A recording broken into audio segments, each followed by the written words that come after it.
2840 ਗੱਡੀ ਆ ਮੋਗਾ ਡਿਪੂ ਦੀ। ठीक है जी, ये गड्डी एजेंसी गई सी 10 दिन बाद, ये गड्डी कल आई है। ठीक है जी, SP जोगिंदर सिंह ने यदा काम कराया, यदा 24,043 रुपये का बिल बनया पाया, सैल्फ का बिल बनया पाया 10,480 रुपये का सैल्फ का बिल है। तो जो आके वेख्या तो सैल्फ पुराना।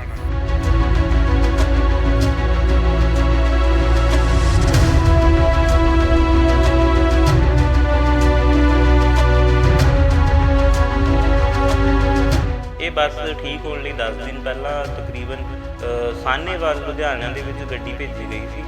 तो वो वालों हमने जो गड्डी वापस आई है तो खैर टैक्नीकल अधिकारियों वालों चैक होनी सी, तो उन्होंने रिपोर्ट देनी थी, हजे मैंने रिपोर्ट मिली नहीं है। पंजाब के नवे बने सीएम चरणजीत सिंह चन्नी एक पासे ਤਾਂ ਪੰਜਾਬ ਵਿੱਚੋਂ ਕਪਲੇਬਾਜ਼ੀ ਖਤਮ ਕਰਨ ਦੇ ਦਾਅਵੇ ਕਰ ਰਹੇ ਨੇ ਅਤੇ ਦੂਸਰੇ ਪਾਸੇ ਟਰਾਂਸਪੋਰਟ ਮੰਤਰੀ ਰਾਜਾ ਵੜਿੰਗ ਦੇ ਮਹਿਕਮੇ ਅੰਦਰ ਉੱਪਰ ਤੋਂ ਲੈ ਕੇ ਥੱਲੇ ਤੱਕ ਵੱਡੇ ਪੱਧਰ ਤੇ ਕਪਲੇਬਾਜ਼ੀ ਕੀਤੀ ਜਾ ਰਹੀ ਹੈ, ਜਿਸ ਦੀ ਤਾਜ਼ਾ ਮਿਸਾਲ ਫਿਰੋਜ਼ਪੁਰ ਤੇ ਹਲਕਾ ਜੀਰਾ ਦੇ ਬੱਸ ਸਟੈਂਡ ਤੋਂ ਦੇਖਣ ਨੂੰ ਮਿਲੀ। ਦਰਅਸਲ ਜੀਰਾ ਵਿਖੇ ਮੋਗਾ ਡਿਪੂ ਦੀ ਬੱਸ ਨੰਬਰ PB 29X 2840 ਜੋ ਕਿ ਈਸ਼ਰ ਕੰਪਨੀ ਦੀ ਹੈ, ਜਿਸ ਵਿੱਚ ਕੋਈ ਨੁਕਸ ਪੈ ਗਿਆ ਅਤੇ ਉਸ ਨੂੰ ਠੀਕ ਕਰਵਾਉਣ ਲਈ ਈਸ਼ਰ ਕੰਪਨੀ ਦੀ ਸਰਵਿਸ ਸੈਂਟਰ ਸਾਨੇਵਾਲ ਭੇਜਿਆ ਗਿਆ। ਜਦ ਇਸ ਬੱਸ ਨੂੰ ਲੈ ਕੇ ਡਰਾਈਵਰ ਕਰੀਬ 10 ਤੋਂ 12 ਦਿਨ ਬਾਅਦ ਵਾਪਸ ਆਇਆ ਤਾਂ ਦੇਖਿਆ ਕਿ ਸਮਾਨ ਤਾਂ ਬਦਲਿਆ ਹੀ ਨਹੀਂ, ਪਰ ਬਿੱਲ 24,043 ਰੁਪਏ ਦਾ ਬਣਾ ਕੇ ਡਿਪਾਰਟਮੈਂਟ ਨੂੰ ਭੇਜ ਦਿੱਤਾ। ਇਹ ਸਭ ਘਟਨਾ ਦੀ ਜਾਣਕਾਰੀ ਪੰਜਾਬ ਰੋਡਵੇਜ਼ ਵਿੱਚ ਕੰਮ ਕਰਨ ਵਾਲੇ परमिंदर सिंह ਵੱਲੋਂ ਦਿੱਤੀ ਗਈ।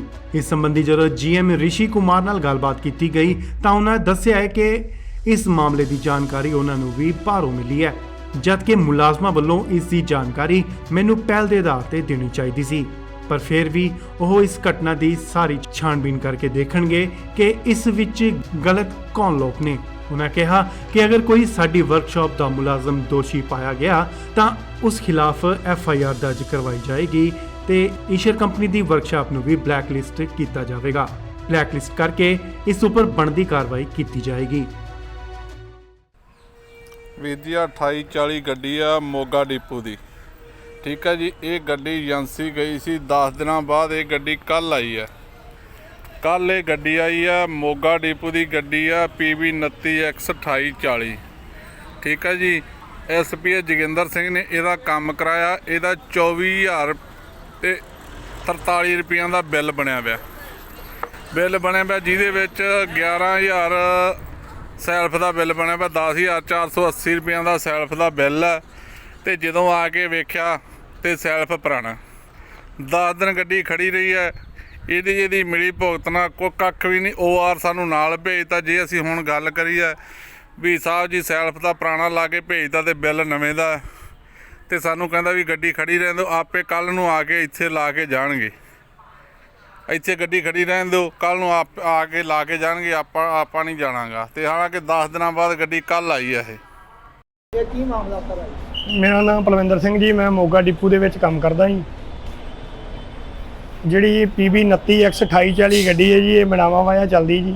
ਇਹ ਏਜੰਸੀ 'ਚ ਕੰਮ ਹੋਣ ਵਾਸਤੇ ਗਈ ਸੀ 11 ਦਿਨ, ਆਈਸ਼ਰ ਏਜੰਸੀ ਸਾਹਨੇਵਾਲ ਖੜੀ ਰਹੀ ਹੈ, ਪਰ ਉਹਨਾਂ ਨੇ ਇਹਦਾ ਡੰਗ ਟਪਾਊ ਜਿਹਾ ਕੰਮ ਕਰਤਾ। ਕੰਮ ਤੇ ਕੋਈ ਐਡਾ ਨਹੀਂ ਕੀਤਾ ਜੀ, ਨਾ ਤੇ ਕੋਈ ਏਜੰਸੀ। ਸਭ ਤੋਂ ਪਹਿਲਾਂ ਗੱਡੀ ਦੀ ਧੁਆਈ ਹੋਣੀ ਚਾਹੀਦੀ ਇੰਜਨ ਦੀ। ਤੁਸੀਂ ਇੰਜਨ ਤੇ ਵੇਖ ਹੀ ਲਿਆ ਜੀ ਕਿੰਨੀ ਮਿੱਟੀ ਜੰਮੀ ਆ, ਸਲਫ ਪੁਰਾਣਾ ਲਾ ਕੇ ਨਾਲ ਇੱਕ ਸਾਨੂੰ ਇਹਨਾਂ OR ਕਰਨ ਵਾਸਤੇ ਸਲਫ ਦੇਤਾ ਵੀ ਅੰਦਰ ਜਮ੍ਹਾਂ ਕਰਾ ਦਿਓ।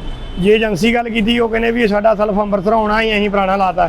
ਦੱਸੋ ਤਾਂ ਇਹਨਾਂ ਦਾ ਦੱਸਣ ਦਾ ਫਰਜ਼ ਬਣਦਾ ਸੀ GM ਸਾਹਿਬ ਨੂੰ ਜਾਂ ਵਰਕਸ ਮੈਨੇਜਰ ਨੂੰ ਵੀ ਅਸੀਂ ਪੁਰਾਣਾ ਸਲਫ ਲਾਇਆ, ਪਰ ਇਹਨਾਂ ਨੇ ਕਿਸੇ ਨੂੰ ਨਹੀਂ ਦੱਸਿਆ। ਇਹਨਾਂ ਨੇ ਚੋਰ ਮੋਰੀ ਰਾਹੀਂ ਵੀ ਚਲੋ ਜੇ ਲੰਘੇ ਤੇ ਲੰਘੇ, ਪੈਸੇ ਵੱਜ ਜਾਣਗੇ, ਆਹ ਕੰਮ ਕੀਤਾ ਜੀ ਇਹਨਾਂ ਨੇ। ਏਜੰਸੀ ਵਾਲਿਆਂ ਨੇ ਬਹੁਤ ਹੀ ਨਿੰਦਣਯੋਗ ਕੰਮ ਇਹਨਾਂ ਦਾ ਵੀ, ਜੇ ਪੈਸੇ ਜ਼ਿਆਦਾ ਲੈ ਲਏ ਆ, ਨਵੇਂ ਸਲਫ ਦੇ ਤੇ ਪੁਰਾਣਾ ਸਲਫ ਲਾਤਾ ਜੀ। ਸਾਡੀ ਇਹ ਬੱਸ ਜਿਹੜੀ ਆਈਸ਼ਰ ਕੰਪਨੀ ਦੀ ਸੀਗੀ, ਆਈਸ਼ਰ ਕੰਪਨੀ ਦੀਆਂ ਜਿਹੜੀਆਂ ਬੱਸਿਸ ਆ ਸਾਡੀਆਂ ਉਹ 'ਚ ਸੈਂਸਰ ਬੇਸਡ ਬੱਸਿਸ ਹੈ, ਤੇ ਇਹਨਾਂ ਦੀ ਰਿਪੇਅਰ ਦੇ ਲਈ ਸਾਨੂੰ ਹੈੱਡ ਆਫਿਸ ਵੱਲੋਂ ਅਥੋਰਾਈਜ਼ਡ ਏਜੰਸੀਜ਼ ਦਿੱਤੀਆਂ ਗਈਆਂ ਨੇ, ਜਿੱਥੋਂ ਆਪਾਂ ਇਹ ਬੱਸਾਂ ਠੀਕ ਕਰਵਾਉਣੀਆਂ ਹੁੰਦੀਆਂ। ਇਹ ਬੱਸ ਠੀਕ ਹੋਣ ਲਈ 10 ਦਿਨ ਪਹਿਲਾਂ ਤਕਰੀਬਨ ਸਾਨੇਵਾਲ ਲੁਧਿਆਣਾ ਦੇ ਵਿੱਚ ਗੱਡੀ ਭੇਜੀ ਗਈ ਸੀ। ਤੇ ਉਹਦੇ ਵੱਲੋਂ ਹੁਣੇ ਜਦੋਂ ਗੱਡੀ ਵਾਪਸ ਆਈ ਹੈ ਤੇ ਖੈਰ ਟੈਕਨੀਕਲ ਅਧਿਕਾਰੀਆਂ ਵੱਲੋਂ ਇਹ ਚੈੱਕ ਹੋਣੀ ਸੀਗੀ ਤੇ ਉਹਨਾਂ ਨੇ ਰਿਪੋਰਟ ਦੇਣੀ ਸੀ, ਹਜੇ ਮੈਨੂੰ ਰਿਪੋਰਟ ਮਿਲੀ ਨਹੀਂ ਹੈ ਤੇ ਉਹ ਰਿਪੋਰਟ ਦੇ ਬਿਹਾਫ ਤੇ ਮੈਂ ਕਾਰਵਾਈ ਕਰੂੰਗਾ। ਤੇ ਜਿੱਥੇ ਤੱਕ ਮੈਨੂੰ ਲੱਗ ਰਿਹਾ ਹੈ ਅਗਰ ਕੋਈ ਵੀ ਇਹਦੇ ਵਿੱਚ ਉਣਤਾਈ ਪਾਈ ਗਈ ਏਜੰਸੀ ਦੇ, ਜੇ ਉਹਨੇ ਤੁਹਾਡੇ ਵੱਲੋਂ ਜਿੱਦਾਂ ਕਿਹਾ ਜਾ ਰਿਹਾ ਕਿ ਸਮਾਨ ਨਹੀਂ ਪਾਇਆ ਗਿਆ, ਅਗਰ ਉਹਦੇ ਵਿੱਚ ਕੁਛ ਵੀ ਇੱਦਾਂ ਦੀ ਕੋਈ ਗੱਲ ਪਾਈ ਗਈ ਤਾਂ ਕੰਪਨੀ ਦੇ ਖਿਲਾਫ ਵੀ ਕਾਰਵਾਈ ਕੀਤੀ ਜਾਵੇਗੀ ਤੇ ਜੇਕਰ ਕੋਈ ਵੀ ਸਾਡਾ ਡੀਪੂ ਦਾ ਕੋਈ ਵੀ ਅਧਿਕਾਰੀ ਜਾਂ ਕਰਮਚਾਰੀ ਇਹਦੇ ਵਿੱਚ ਸ਼ਾਮਲ ਹੋਏਗਾ ਤੇ ਉਹਦੇ ਉੱਪਰ ਵੀ ਬਣਦੀ ਕਾਰਵਾਈ ਕੀਤੀ ਜਾਵੇਗੀ। ਫਿਰੋਜ਼ਪੁਰ ਤੋਂ ਪਰਮਜੀਤ ਸਖਾਣਾ, ਇੰਡੋਸ ਟੀਵੀ, ਆਸਟ੍ਰੇਲੀਆ।